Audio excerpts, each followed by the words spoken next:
Okay, hello everyone.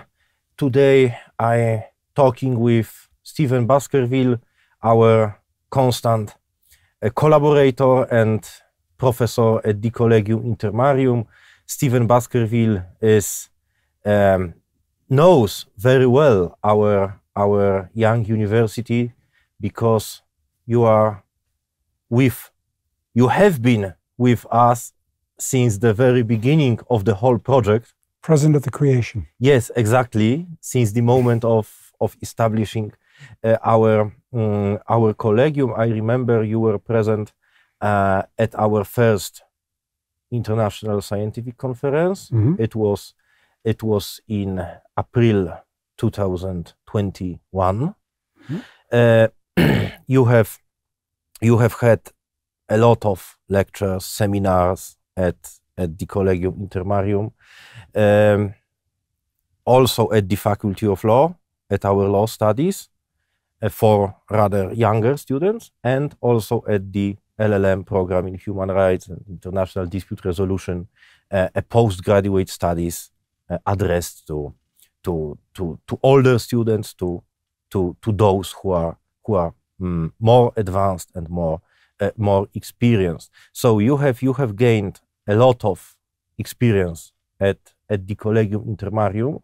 And my first question to you is, how could you describe all your feelings regarding Collegium Intermarium, regarding what we have done since the moment of establishing our Collegium?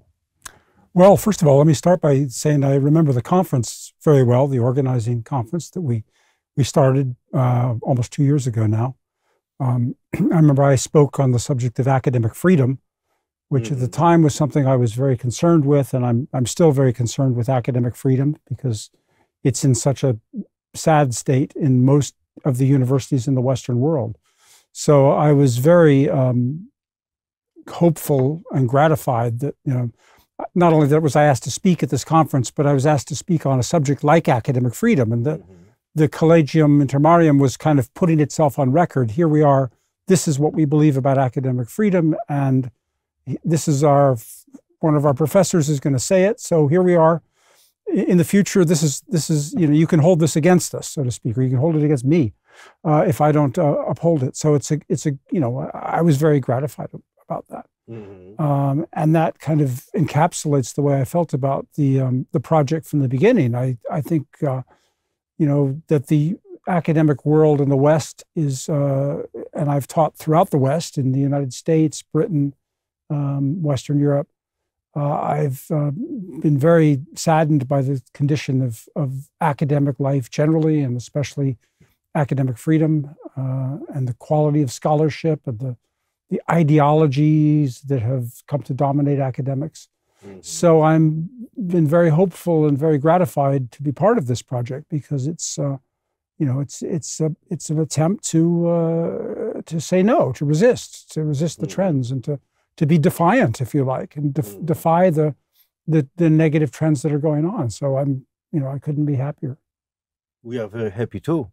And thank you very much for what you said about our mission, about our institution, and it has always been a great pleasure to cooperate with you, to work with you. So thank you very much for all your work at the Collegium Intermarium. We are very grateful for it, and you have underlined the importance of academic freedom. So one might think that academic freedom should be the most important idea lying behind the concept of university in general. So without academic freedom, there's no true debate. There's no true discussions. Especially at universities, we should have such meetings, such possibilities to talk on different topics, to highlight some controversies, and so on. So you have said that if I correctly understood your intention, you said that the academic freedom is in danger in the Western world. So, but could you describe in details, for example, a scale of this problem? The lack of academic freedom is visible only at public universities, for example, in the United States or in Western countries of Europe, or the problem is more broader? Right. Well, it's a very good question, because it is a complicated subject. It's not as straightforward as some people think it is. You're right. Academic freedom is an absolute sine qua non. It's an absolute requirement for universities. But there is a lot of nonsense written about and said about academic freedom today. There was a controversy a few years ago. I wrote about it at the Central European University, where they were people of Hungary and were objecting to the fact that they were teaching controversial subjects that were full of political ideology.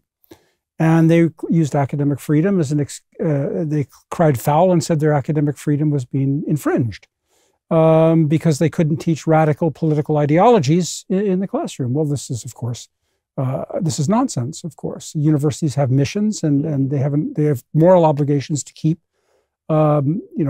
political ideologies, to keep even the professors' opinions really don't belong in the classroom. Professors shouldn't be giving their personal opinions. They should be elevating the quality of discussion with their learning, their research, their experience, and so forth.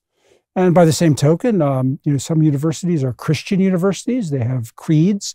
There's nothing wrong with that. That's not an infringement of academic freedom to require professors, for example, to profess a certain creed or a certain statement of faith and swear to that, and to promise to abide by that.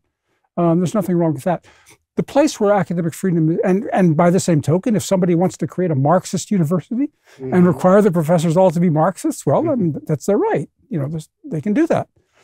The problem is, though, when professors and students and others are quietly snuffed out, intimidated, threatened, dismissed because of their research, because of their views, because of the things that they study, and that's a very serious matter, because then it's done quietly. Then the university is doing things that it's ashamed of, and that's, of course, very wrong. If the university fires a professor because they don't like his opinions, well, that goes with the turf. I mean, you have to accept that, but they have to do it openly and above board, so that people can look from the outside and say, this is why he was dismissed. This is why he was fired. Because he was a Christian, because he was a Marxist, because he said stupid things, or because he said truthful things. Let the public decide. Do it openly and above board, not behind closed doors, not quietly. So this is the thing we have to recover these ideals. It's a complicated subject, and I could go on about it, but my point is that these things have to be transparent. Okay, I understand it, and I supported this. This proposal, of course, and as you surely know, the Collegium Intermarium University is the answer, a response to this crisis of academic world. So you have mentioned some positive exceptions at the scientific world. You have indicated, for example, some Christian colleges or universities, but there are also some liberal arts colleges quite popular in the US. You are from the United States of America. I know you live in Romania right now, but you are from the US, and you know very well these academic surroundings in America. And what is interesting for us, for European people, that liberal arts colleges are still quite popular and quite visible in America. In Europe, the situation is entirely different.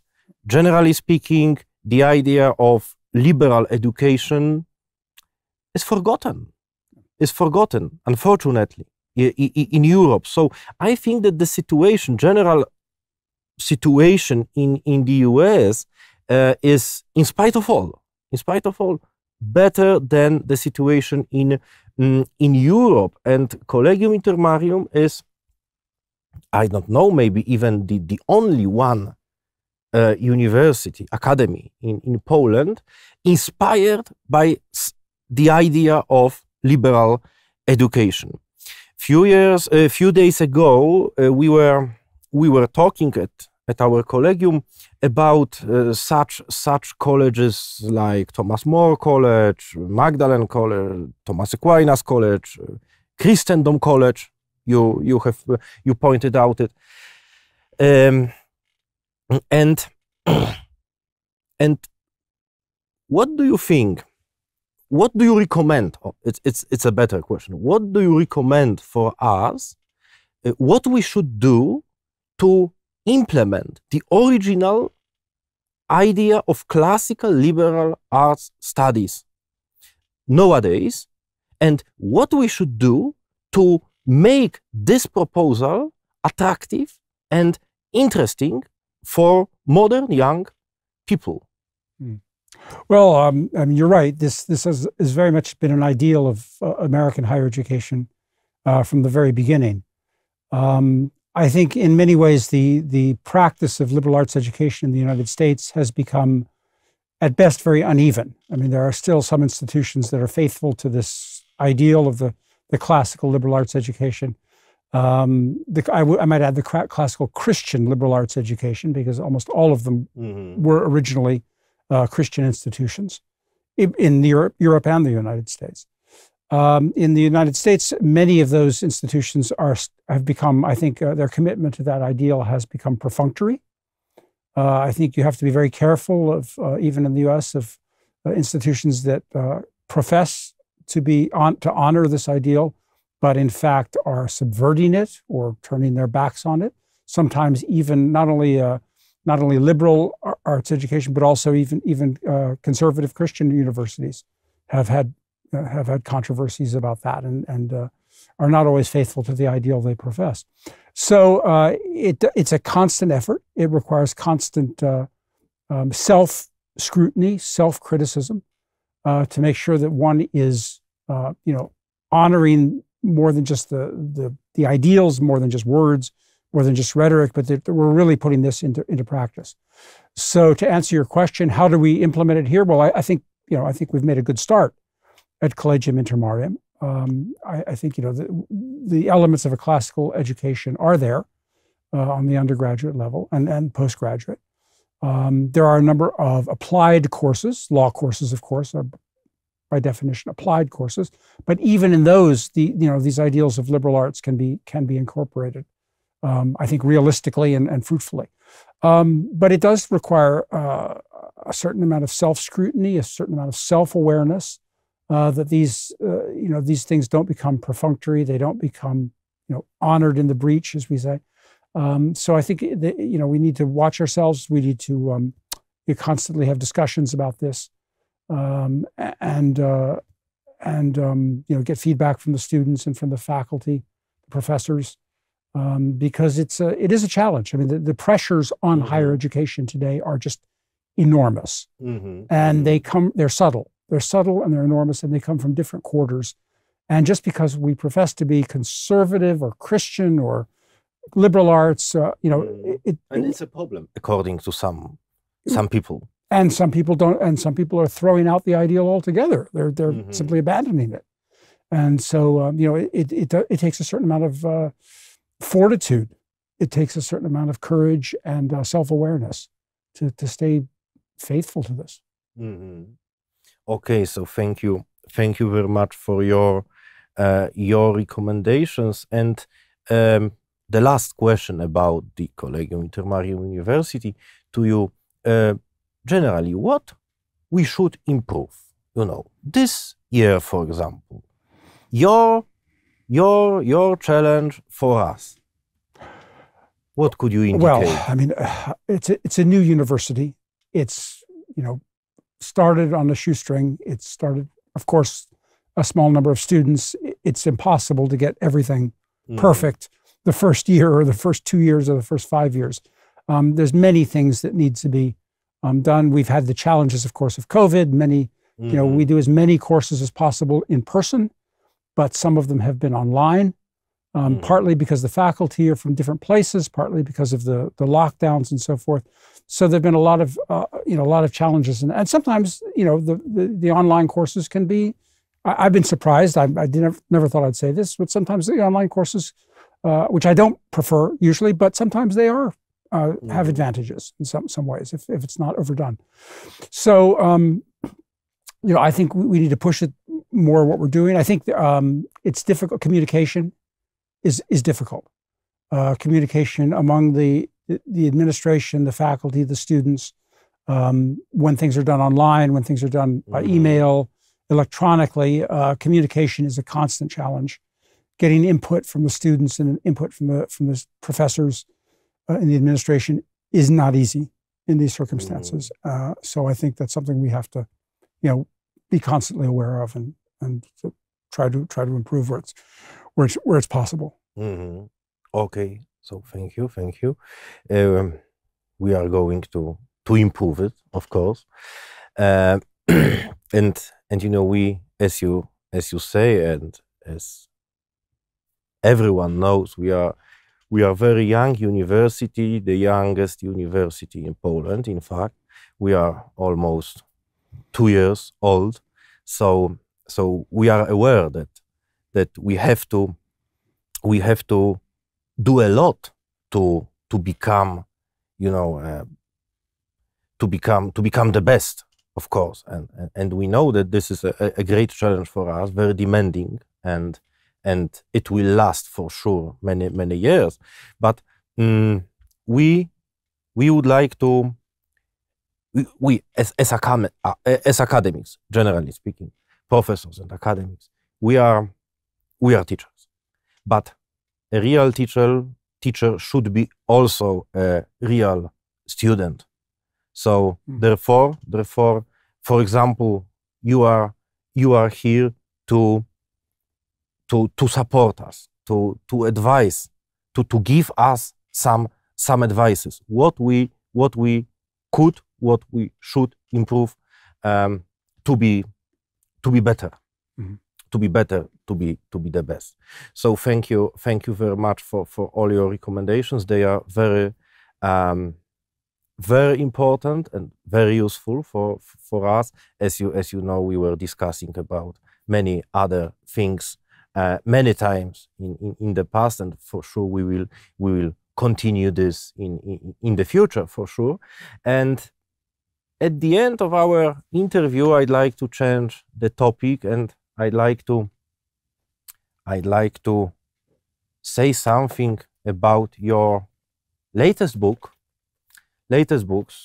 A Gentleman's Guide to Manners, Sex, and Ruling the World, How to Survive as a Man in the Age of Misandry and Do So with Grace.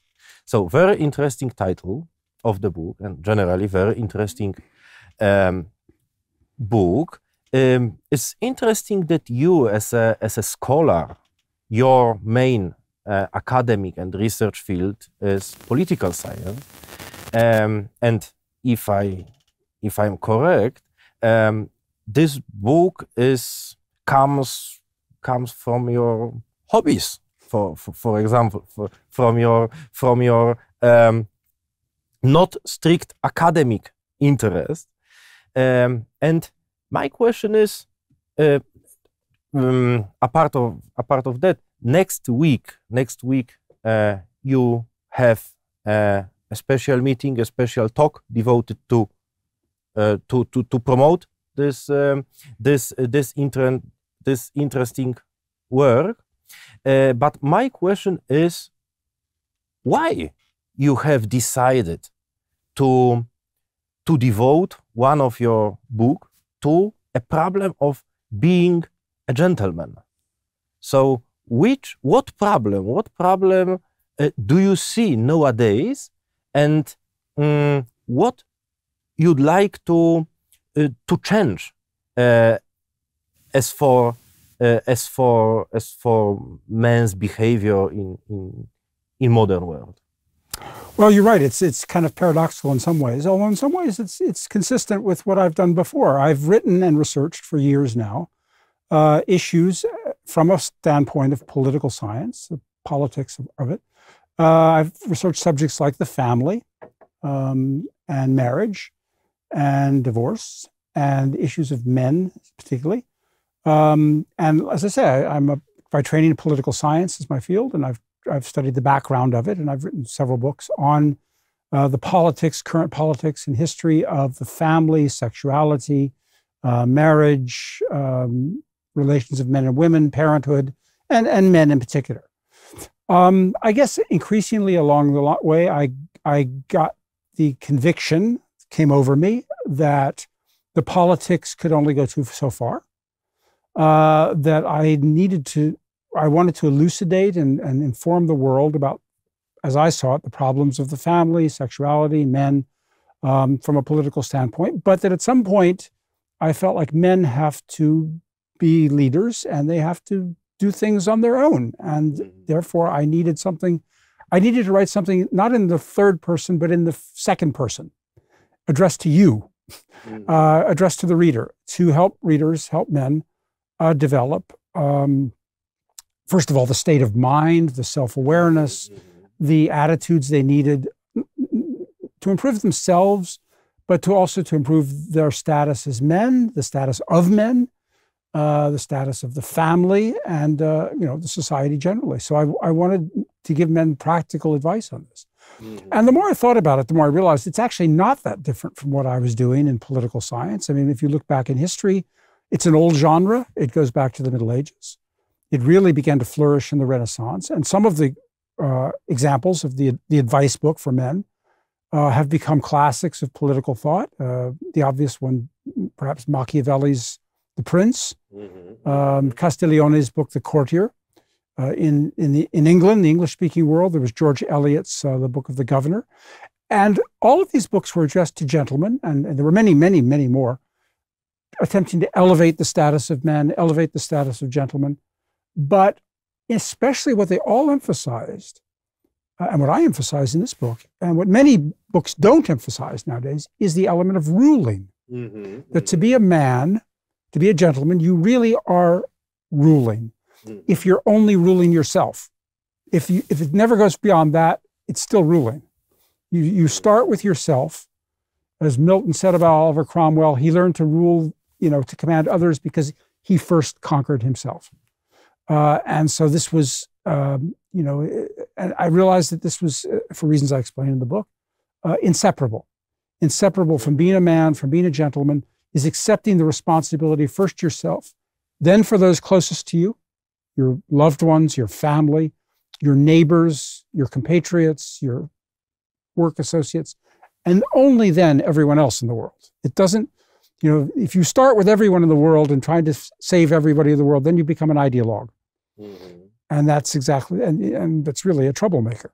In many ways, he easily becomes that. But you start first with the responsibility that you are given, if you like, that God gives you. In your time on the earth, and from there you work out from there. So that's where it starts from. I could go on about that, but that's basically where it began. Okay, I see. It sounds extremely interesting. So after our interview, I'm going home to continue reading this passionate book. And you'd like to add something? I would like to add something. Yeah, one thing. I should add that it's really an attempt to revise or to formulate the classical advice for gentlemen in a way that addresses today's problems. It's not an attempt to modernize the ideal, and because there's so many books today that try to modernize the ideal, and inevitably political correctness creeps into that.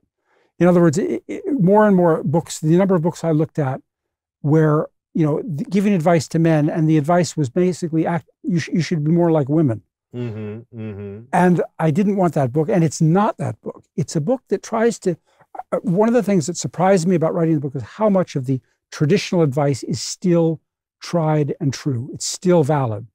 But it needs to be stated in a way that modern men can hear it. So I wasn't just trying to give advice, a bunch of rules, don't blow your nose into, in certain places. I see. Not just the rules. You can get those from the internet. It was really an attempt to recover the principles of the gentleman, the larger principles from which the rules come, so that a man who reads the book can not only understand how to comport himself, how to behave, but he understands the rules, the principles behind the rules, and he can understand he can distinguish good advice from bad advice. To highlight, I think your goal is to highlight the main background of being a gentleman, Very much so. Main principles that should be important for gentlemen, that should be that should govern the behavior of gentlemen. So all of that seems and sounds very interesting. So we kindly encourage all our viewers to read this passionate, very interesting book. The book is available only in English, but maybe in the future in Polish too. Who knows? I hope it will be possible. But right now, Stephen, thank you very much for this interview. Thank you very much for coming to Poland. Thank you for all your passionate work at Collegium Intermarium and at other universities too, because apart of being a professor here at Collegium Intermarium, you are a full professor at ICES in France. Maybe you could say something about this university. Oh, well, first of all, I'm actually part-time there at ICES. Part-time. Okay. But ICES is the Institut Catholique du Vendée. It's a Catholic university, not terribly old, founded a few decades ago, older than Collegium Intermarium, but still relatively young. It's a traditional Catholic institution. It does have a large contingent in fields like political science and law. And it's very keen. They work very hard to attract students from abroad, from outside of France and from other places, either through the Erasmus program or others, and a lot of visiting faculty also from outside France, like me. So it's a very international campus, university, and I hope we can develop, links with others like Collegium Intermarium and other institutions. We are very open to this idea, of course. And after your stay in Poland, I know you are going to give lectures in France at your second university.